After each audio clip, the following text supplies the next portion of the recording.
Olá, queridos! A paz do Senhor Jesus, seja bem-vindo a mais uma palavra do dia, que essa palavra possa falar fortemente ao seu coração, que o Deus, através dessa palavra, venha abençoar a sua vida nesse dia de hoje. Lembrando, antes de nós ministrarmos esta palavra, pedir para que você possa estar compartilhando essa palavra com alguém que precisa ouvir essa mensagem, para que essa pessoa também seja alcançada pelo poder dessa palavra. Amém, queridos? O texto que nós vamos meditar, queridos, nesse dia de hoje, é um texto que está registrado no Salmo de número 42. É um salmo muito poderoso, é um salmo que eu sou muito apaixonado pela expressão desse salmo e eu tenho certeza que Deus vai falar também poderosamente ao teu coração. Eu vou estar lendo, queridos, o verso 1 e 2 desse salmo para que a gente possa estar ministrando nesta manhã, que está escrito assim: como a corça suspira pelas águas, assim também a minha alma tem sede de ti, ó Deus. A minha alma tem sede de Deus, o Deus vivo.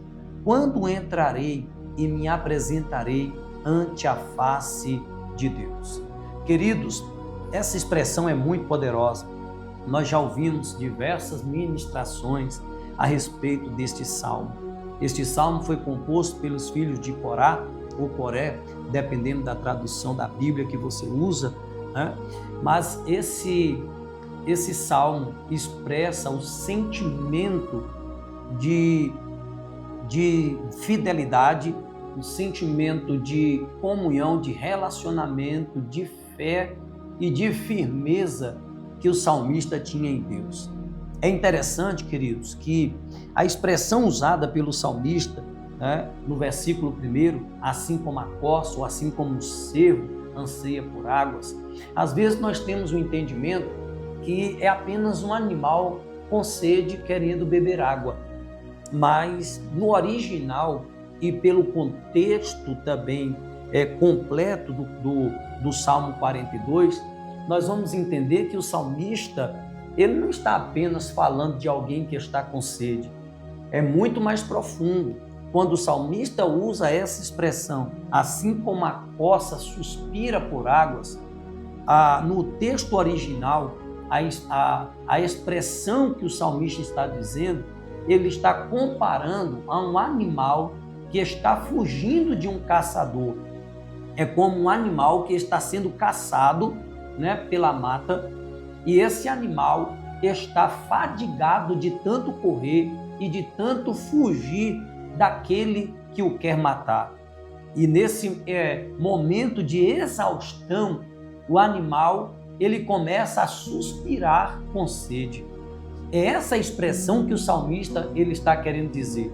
Ele está referindo a sua vida, a sua sede, como a sede de um animal que está sendo caçado por alguém que quer matá-lo. E aqui ele quer expressar uma grande verdade dizendo que assim como aquele animal fugindo do caçador, ele está sedento de água, morrendo de sede e ele precisa muito beber da água para continuar vivo, o salmista está dizendo que assim também era a sede que ele tinha em Deus, que assim também era a sede que ele tinha pela presença do Senhor. Ele diz, assim como aquele animal que está fugindo e está suspirando, anseiando por águas, assim também a minha alma tem sede de Deus. A minha alma tem sede do Senhor. E ele quer dizer o seguinte, e se Deus não vier na minha vida, se eu não sentir Ele, se eu não for tocado por Ele, se eu não tiver contato com Ele, eu irei morrer. Essa era a sede que o salmista tinha e essa era a ideia que ele queria expressar quando ele usa a expressão como a corça anseia por águas. E isso é tão profundo que mostra o anseio do salmista por Deus, a sede que ele tinha de estar na presença do Senhor. E no verso de número 2, ele diz, a minha alma tem sede de Deus, tem sede do Deus vivo. É interessante, queridos, que o salmista não diz assim, a minha alma tem sede das coisas de Deus. A minha alma tem sede das coisas que Deus pode me dar. Não é isso. Esse salmo é um salmo de relacionamento. Esse salmo é um salmo que demonstra o amor e a firmeza de alguém em Deus. E então, ele não chega dizendo que a alma dele tinha sede das coisas que Deus poderia dar, mas ele diz assim: a minha alma tem sede de Deus. A minha alma tem sede do Deus vivo. É interessante que só nesse versículo 2, ele fala que a sede dele é por Deus, não pelas coisas, e ainda ele acrescenta dizendo que o Deus que ele tem sede é um Deus vivo. É como se ele estivesse dizendo: o meu Deus não está morto, o meu Deus não é surdo, o meu Deus não é cego e o meu Deus não está paralisado. O meu Deus, ele é vivo. Isso fala que o salmista tinha um relacionamento cotidiano com Deus. Ele tinha certeza que o Deus que ele servia era um Deus vivo e não um Deus morto. E muitas das vezes, queridos, é essa atitude que Deus também espera encontrar em nós, servo dele. Deus está à procura de homens e mulheres que têm uma sede insaciável dentro de si pela presença do Senhor.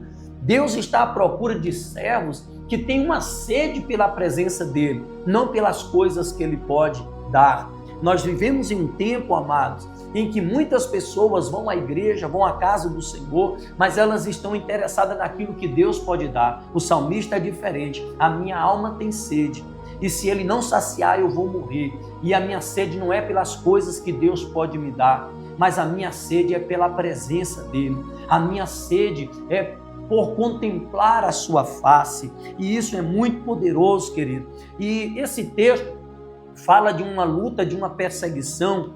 E isso é tão verdade que no versículo de número 3, o salmista vai dizer: as minhas lágrimas me servem de mantimento de dia e de noite.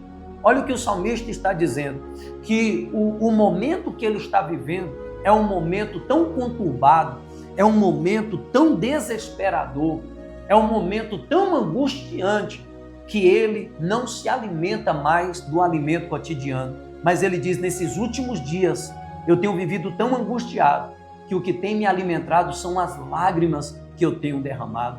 Olha que coisa tremenda, queridos. Olha a situação que o autor está vivendo. Ele está se sentindo como um animal que está sendo caçado para morrer e que está morrendo de sede. Ele se sente agora como alguém que está em uma profunda, um profundo momento de dor, de depressão, de dificuldade, que ele diz: eu só sei chorar.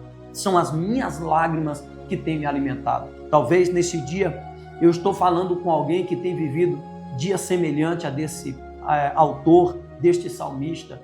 Tem vivido dias de lágrima, tem vivido dias de dificuldade. Mas eu quero te dizer uma coisa neste dia, que o Deus que esse salmista servia, que o sustentou em todos os momentos de guerra, é o mesmo Deus que está falando contigo nesse dia e dizendo: não temas, porque eu sou contigo. Eu te ajudo, eu te sustento com a destra da minha justiça. Queridos, olha que coisa poderosa. Ele chega a expressar que de dia, que as lágrimas dele serviam de alimento. E ele diz que ainda nesse momento em que ele está conturbado e chorando, ele diz: e constantemente os meus adversários me dizem: aonde está o teu Deus? Olha que coisa terrível. No momento de luta, de perseguição, ele está se sentindo caçado, ele está amedrontado, ele está com sede. E ele diz: e ainda chegam os inimigos e me perguntam: aonde está teu Deus no meio de toda essa guerra? Aonde está o teu Deus no meio de toda essa luta? Cadê teu Deus que não se levanta? Cadê o teu Deus que não te defende? Quantas das vezes também no meio das nossas lutas e no meio das nossas dificuldades, o inimigo também sopra essas palavras em nossos ouvidos, Quando nós estamos sofrendo, ele vem e pergunta: cadê seu Deus? Cadê o Deus que você adora? Cadê o Deus que você serve? Fizeram a mesma coisa com esse salmista. E aí, queridos, no verso 4 ele diz: quando eu me lembro, dentro de mim se derrama a minha alma, quando eu ia com a multidão à casa do Senhor, com voz de júbilo, com louvor, e a multidão em festa. Olha que coisa poderosa. Quando ele está sofrendo esse momento de dor, de luta, de perseguição, ele lembra de um tempo que ele era feliz na casa do Senhor. Ele lembra de um tempo em que ele servia em que ele estava cantando com os irmãos, em que ele estava louvando dentro da casa do Senhor e agora, por causa da prova que ele está vivendo, ele não pode mais. É como se o salmista, ele sentisse saudade de um tempo em que ele estava na casa do Senhor, servindo ao Senhor. E quantas das vezes, nós nos sentimos assim também. O Espírito Santo vem em nosso coração e nos faz ter saudade de um tempo que a gente orava mais. Aleluia! De um tempo que a gente buscava mais. De um tempo que a gente era mais apaixonado pela presença do Senhor. De um tempo que a gente se entregava mais ao Senhor. O salmista está sentindo saudade. Quem sabe eu estou falando com alguém que está sentindo saudade e o Senhor está dizendo, é tempo de voltar. É tempo de voltar ao primeiro amor. É como se Deus dissesse, eu também tenho saudade de um tempo que você me buscava mais, que você andava mais em sintonia com a minha presença, em que você andava mais prostrado diante de mim. Queridos, olha que coisa poderosa. No versículo de número 5 e 6, o salmista, ele vai falar que a alma dele estava abatida.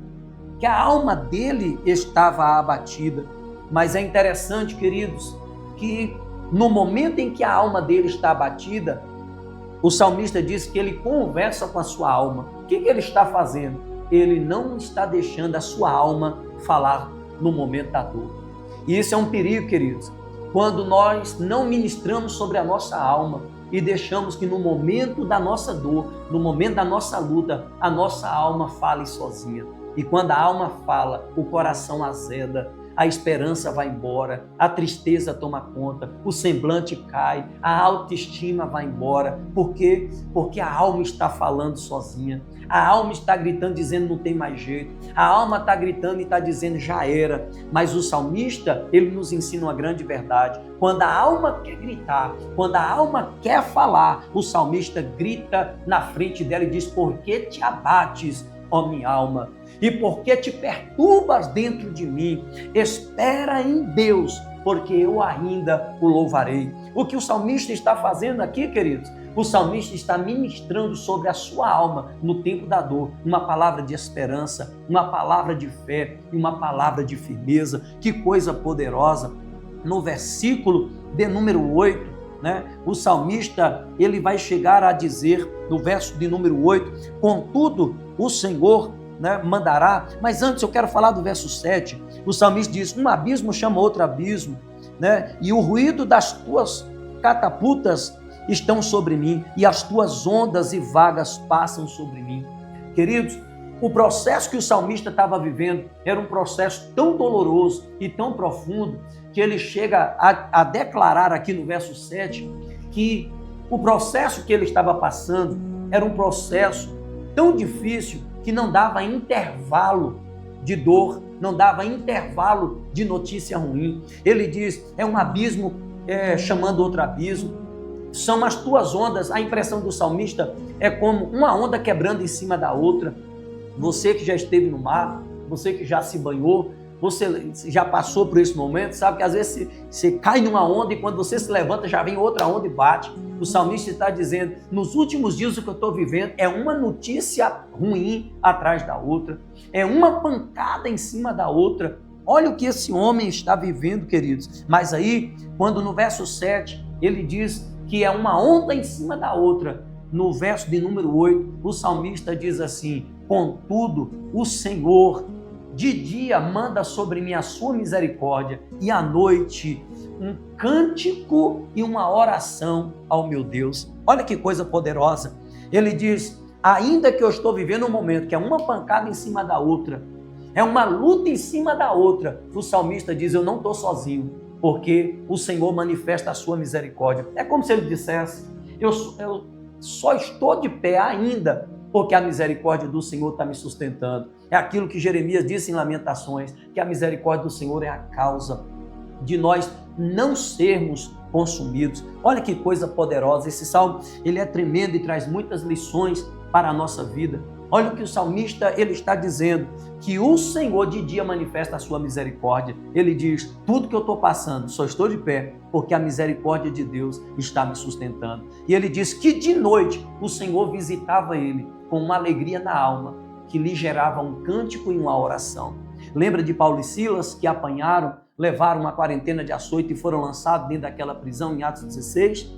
Mas a Bíblia diz que à meia-noite Paulo e Silas cantava e orava e houve um terremoto de Deus. Que coisa linda, querido. Se não fosse a misericórdia de Deus, nós não conseguiríamos cantar e louvar diante de toda essa provação que nós estamos vivendo. Agora, olha que coisa poderosa. No versículo 10, no versículo 9, o salmista declara que Deus é a sua rocha. No versículo 9, ele direi a minha rocha, Por que te esqueceste de mim? Aqui no versículo 10 tem algo que é muito poderoso. Por quê? Porque aqui no versículo 9 e no versículo de número 10, o salmista ele vai falar sobre duas situações que ele está vivendo. Ele vai falar que Deus havia esquecido ele, é um sentimento de abandono, é como se ele sentisse que ele estava só. E no versículo 10, ele vai falar que as palavras dos seus inimigos eram como uma ferida mortal no seu corpo, nos seus ossos. Porque a palavra era essa, cadê o seu Deus? No verso 9 e 10, ele continua dizendo que o sentimento dele naquela luta era que Deus não estava vendo ele. Quantas das vezes isso acontece com a gente? Estamos passando por um momento tão conturbado, de tanta luta, que parece que o céu está de bronze. Deus não usa ninguém para falar com a gente. Deus não libera uma profecia, ninguém vem em profecia. E parece que Deus não está falando, parece que a gente está sozinho. Mas sabe o que é interessante? Que antes do salmista falar do seu sentimento de abandono e das feridas que estavam na sua carne, ele começa primeiro dizendo, Deus é minha rocha. Deus é minha rocha. Mesmo que às vezes eu tenha dúvida, a dúvida quer vir, mesmo que às vezes eu me sinto só, mesmo que as palavras é como uma ferida no meu corpo, mas Deus é a minha rocha. Aleluia! Isso, queridos, é um posicionamento de fé muito poderoso que o salmista está tendo. Ele está dizendo, Deus é a minha rocha. Sabe o que ele está fazendo? Ele não está deixando que a dúvida, que o sentimento de abandono, que o sentimento de estar doente, tire dele a firmeza que ele tem em Deus. E para encerrar, no versículo de número 11, o salmista chega e diz assim, ele vai repetir mais uma vez, ele termina falando com a alma dele. No verso de número 3, ele fala com a alma, no verso de número 5, ele fala com a alma, e ele encerra no verso de número 11 também, falando com a alma. Em todo momento, o salmista não quer que o seu íntimo, que as suas emoções falem mais alto do que a fé que ele tem em Deus. E aí ele termina dizendo, que te abate, ó minha alma, e porque está perturbada dentro de mim, espera em Deus, porque eu ainda o louvarei. Louvarei o Deus da minha salvação. Oh, maravilha! Olha que coisa poderosa, querido. Ele encerra dizendo, não continue abatida, minha alma. Espera em Deus, porque eu vou louvar o Deus que vai me salvar, o Deus que vai me livrar. E para encerrar, o Salmo de número 42, ele começa falando de alguém que está com sede e está clamando por água. Mas aí no Evangelho de João, no capítulo 7, no verso de número 37, Jesus se põe de pé e diz assim, quem tem sede, vinde a mim e beba. Jesus é a solução para a sede do salmista no Salmo 42. Quando o salmista diz, eu preciso de água, Jesus disse, eu sou a água da vida. Quando o salmista diz, eu tenho sede, Jesus se levanta e diz, eu sou a fonte que posso saciar a sua sede. Aquilo mesmo que Jesus disse para aquela mulher samaritana no poço de Jacó, mulher, se tu soubesse quem é que te pede água, não era eu que te pediria, mas tu me pediria e eu te daria uma água que jorraria no teu interior para a vida eterna. Queridos, que Deus abençoe a sua vida com essa palavra e que nós possamos ter a mesma sede, firmeza e integridade por Deus, como esse salmista teve.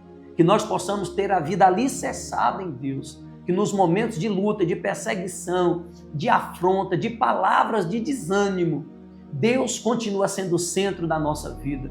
Que nada disso venha roubar o nosso desejo de estar na casa dele, o adorar, cantar louvores ao seu santo nome. Eu quero orar por você nesse dia.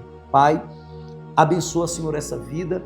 Eu quero te pedir, ó Pai, que o Senhor possa abençoar essa casa, abençoar essa família, que o Senhor possa derramar sobre ele força, graça, virtude, que o Senhor venha sustentar com a tua misericórdia, Senhor, esta vida como o Senhor sustentou os salmistas, os filhos de Corá. Ó Deus, que nada nesta terra e que nenhum vento e nenhuma tempestade venha roubar de nós, Senhor, o prazer de estar na tua presença, o prazer de te servir, Senhor. Continua conosco e nos dê a tua bênção, é o que eu te peço no nome de Jesus, Pai, em nome de Jesus. Amém. Que Deus abençoe sua vida, Deus abençoe sua casa, Deus abençoe seus projetos e sua família, no nome de Jesus.